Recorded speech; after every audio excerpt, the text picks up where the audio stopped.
I'm bored. Let's read a book. Oh!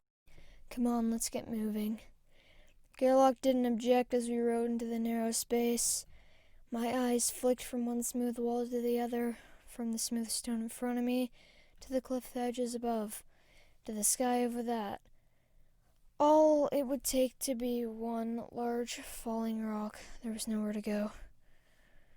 Then again, if Antonin blocked the road, he would only have to unblock it. And who but an idiot would save and challenge the ghost horde? I looked back and shivered. Slowly, a mist was building around the copper armor. Come on, let's get moving. A lot of energy had been used to set up that defense, and all I had done was bypass it. Not even contain it, just get through it. Once the high rock walls dropped away on each side, so did my inhabitability to sense what I might not see. Gerlach had carried me nearly a K further into the Westthorns. Again I glanced back, but the night was out of sight, so was the White Horde. But they were waiting, mindlessly, for the next travelers. The beauty of the defense was that what happened didn't matter. Some people died, some escaped, but the deaths and the tales of those who did escape added to Antonin's strength, and people's desire to keep as far away from the haunted road as possible. With war between Gallus and Kyphros, who was about to send enough talent and force to clean up an unused wizard's road.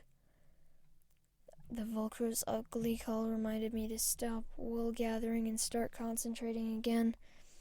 I did. That was a mistake, as I asked myself what I was doing on the road in the first place, or in the second place. That didn't matter. Antonin had brushed me aside like nothing, and if my dreams were to be trusted, he had even trapped Tamara, who had been far warier and more capable than I. So what was I doing riding toward his stronghold? What am I doing? I repeated out loud. Gerlach whinnied. That was his only reply. But he kept putting one foot in front of the other as if he had no choice. Maybe that was the answer, the only answer. With all the deaths and all the sacrifices, maybe I really didn't have a choice either. I didn't like that thought either, since it made my stomach tighten up, and that meant I did have a choice. Some choice, cut and run, like all the other Black Masters had for so long. Or probably. Get incinerated by the other great white wizards in generations. That was a choice of being a live hypocrite like Telrin, or a dead hero like that poor Kypherine outlier.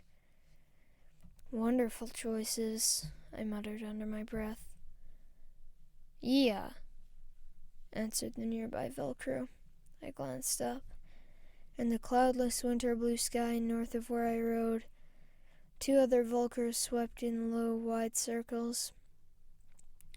Once again, the road stretched ahead down a narrow valley, straight for at least another 2 Ks before it began a gentle turn toward the right, northward. The mountain grass beside the road was all brown, but I saw no more horses as Gerlach carried me toward the white curve, and I followed the grooved coach traces back toward Antonin. Mid-morning came and passed. I rode silently along the slow-rising road, a road so dry that only a few stunted bushes and patches of mountain grass grew, a road so silent that the occasional screech of the single Volker that followed us, and the sound that Gerlach's hooves, were the only sounds echoing between those rocky walls. The pair of Volcros remained circling behind us and to the north, but the one continued to follow us. I knew why, but doing anything about it would have been stupid. The less capable Antonin thought I was, the better.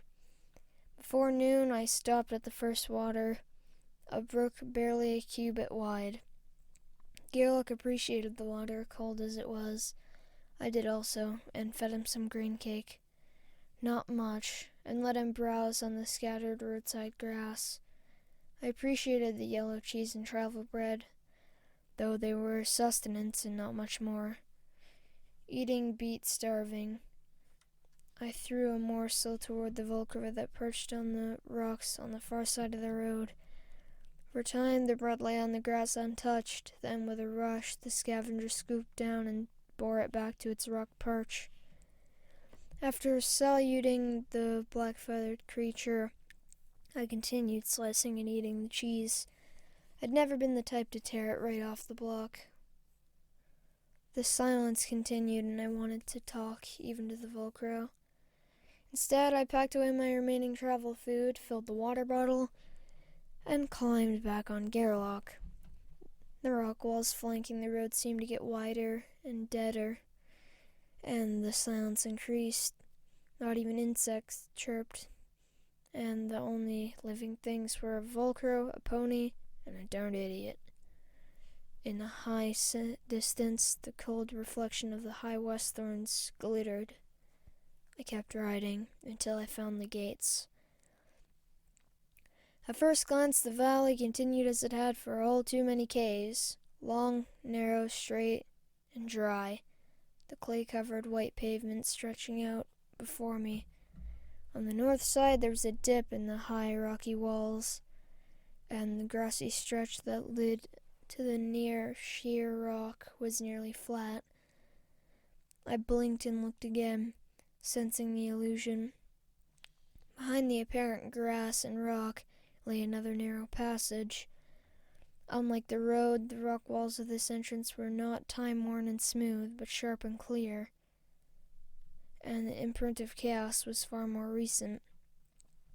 As Garlock stood there, reined to a halt, I studied the reality behind the image, wondering if anything created by chaos could be said to represent reality. The passage through solid rock was not that long, perhaps 50 cubits, and the rock face through which it had been cut was far shorter than most of the valley walls, less than 30 cubits above the road at highest. Still, to destroy that mass of rock was impressive. Midway into the passage were two heavy white oak gates, their hinge brackets mortared into the rock itself. Both were closed. Blocking the illusion from Garlock, I nudged him forward. To any bystander, we would have appeared to walk into solid rock. No chap's forces touched the gates themselves, save for a link across them. A heavy but simple latch kept them closed. While I could not have rerouted the thin link and opened the gates without breaking it, I did not. After all, what simple blackstaffer would have known that? As I opened the latch, a spark flew, but nothing else happened. Garlock and I rode through, and dismounted and reclosed the gates. Simple courtesy. Once through the passage, the road ran between two treeless and rocky hills, then sloped down to a rock-strewn plain stretching for half a K toward a towering and shimmering white cliff that held swirling chaos energies and glowed even under the noon sun. Beneath the cliff was a castle composed of a stone house and a wall. The white stone house, barely visible to me even from the top of the hill, must have stood at least a full 3 stories high with a white tile roof, and the house ran a wall of white granite, merging with the cliff at each end. I shivered. I wasn't really sure what I wanted to be there. In fact, I knew that I didn't, but I'd backed myself into my own particular corner. How could I not try to stop Antonin after all I had said and seen? How I could possibly succeed was another question. Another after another, I looked down at the castle. No doubt about it, the structure was impressive, but it was small, smaller than I would have thought for a Chaos Master of Antonin's standing. And simple, no towers, just the sheer wall jutting out from the flat cliff rising behind it, pierced by a single visible gate. A narrow ravine, too deep to see from the bottom from the entrance, where I sat upon Garlock, and too raw to have been naturally caused. separated the castle and its walls from the more recently Wizard's Road that I have followed from the original way. Besides the newer road that led from the sharp cleft rock passage and the castle gates ran a narrow brook, and a few patches of grass sprouted here and there. I dismounted, not wanting to bring Gerlach into that castle. Again, I could not explain why. I did not unsaddle him, but left him to free browse in the shaded area by the brook. Then I took the staff and began to walk along the sunlit road between the two hills and down toward the castle.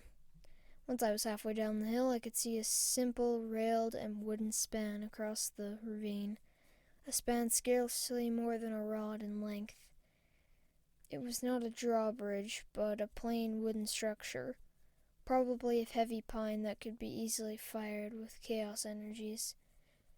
The castle itself could have been taken within a few days by a competent army, provided the castle's master were not a chaos master, and provided that any army could have been coaxed into the Westthorns to begin with.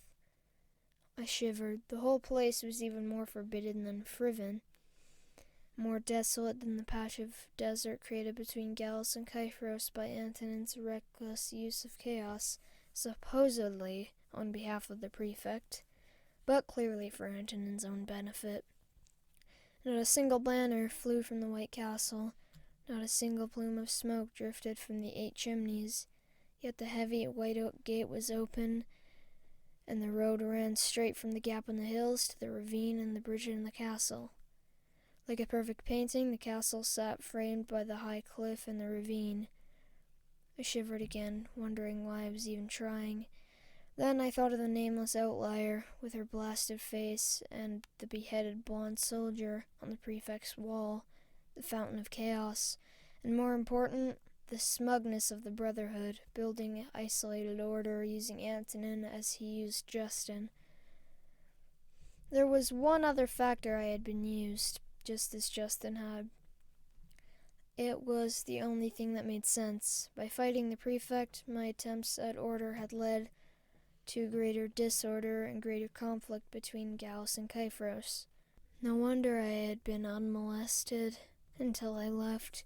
I had done exactly what Antonin wanted. I almost retched right there on that dry and barren road, wondering at the same time why I had to have been so darn slow and stupid. Instead, I straightened my steps and marched onward toward the ravine and the bridge across it, guessing that the longer before I had to raise the shield, the better, and let my precipitation sense the area around me to alert me if Antonin should begin to mass forces against me. I had thought about ringing the castle with the balance barrier, but traveling the ravine and climbing the hill would have been difficult without using order mastery to bridge some of the gaps, and that use of order would have spelled out my presence like fireworks in the night sky, not to mention my abilities. And even had I been able to create that larger barrier, it would have failed my purpose. I needed to get Antonin face to face, and I suspected that he would let me, if only to get the explanation of how I had eluded him thus far. That was a gamble, but not a big one. Besides, I really didn't have much choice. So step by step, I walked downhill, further from Gerlach with each stride, closer to the hidden fires that shimmered beneath each stone of the White Castle, closer to the fields that threatened to paralyze my spine. Thanks for watching. If you enjoyed this, please like, comment, and subscribe, and turn on notifications so you never miss out on any of my videos. See y'all in the next one. Goodbye!